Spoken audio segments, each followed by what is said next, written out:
साल था 1991। मुंबई अपने सबसे खतरनाक दौर से गुजर रही थी। अंडरवर्ल्ड अपने चरम पर था। दाऊद इब्राहिम, छोटा राजन, अरुण गावली, ये नाम सिर्फ पुलिस के फाइलों में नहीं बल्कि सड़कों पर खौफ बनकर घूमते थे। लेकिन इन्हीं नामों के बीच एक नाम और उभरा, एक ऐसा नाम जिसने बहुत कम वक्त में इतनी ऊंचाई छू ली कि खुद दाऊद तक बेचैन हो गया। उस नाम का मतलब था बगावत, सत्ता और खून से सनी हुई ताकत। नाम था माया डोलस।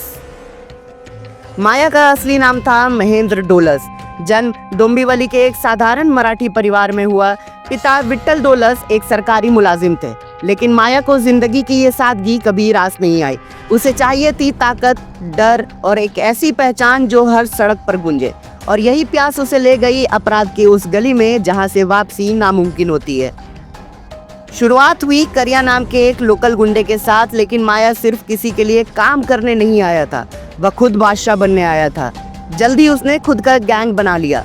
दिलीप बुआ जैसे खतरनाक साथी उसके साथ जुड़े।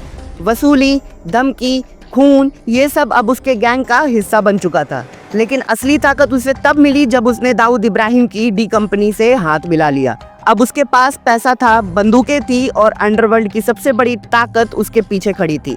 लेकिन माया किसी के इशारे पे चलने वाला नहीं था। वो दाऊद को मोहरा नहीं, उसके बराबर बैठने वाला राजा बनना चाहता था। यही वजह थी कि वह बेकाबू हो गया। खुलेआम शूट आउट करता, पुलिस को चुनौती देता और अपने नाम से शहर को कांपने पर मजबूर करता। 16 नवंबर 1991, वो तारीख जो मुंबई के इतिहास में हमेशा के लिए दर्ज हो गया। एटीएस को खबर मिली कि माया डोलस, दिलीप बुआ और उनके साथी लोखंडवाला कॉम्प्लेक्स के एक फ्लैट में छिपे हुए हैं। ऑफिसर ए खान ने ऑपरेशन प्लान किया। दोपहर का वक्त था, लेकिन माहौल में डर की रात उतर चुकी थी। रिहायशी इलाकों को चारों ओर से घेर लिया गया। फिर शुरू हुआ वो इनकाउंटर जिसने पूरे देश को हिला दिया। 90 मिनट तक गोलियों की बौछार चली। इमारत की दीवारें कांपने लगी। आसपास के लोग दहशत में घरों में बंद हो गए। मीडिया लाइव कवरेज कर रहा था।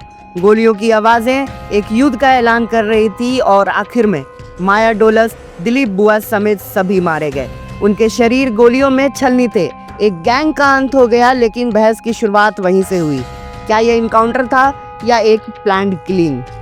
इस मुठभेड़ ने मुंबई पुलिस को एक नई पहचान दी। इनकाउंटर स्पेशलिस्ट शब्द पहली बार सुर्खियों में आया। बाद में इस कहानी पर फिल्म बनी, शूट आउट एट लोखंडवाला। पर्दे पर गोलियों की आवाज थी, पर असली जिंदगी में वो गोलियां किसी की आखिरी सांसें लेकर आई थी। माया चला गया, लेकिन उसकी कहानी रह गई। एक ऐसी कहानी जो बताती है कि चाहे कोई कितना भी ऊपर पहुंच जाए, कानून और किस्मत दोनों अपने वक्त पर हिसाब बराबर कर देते हैं।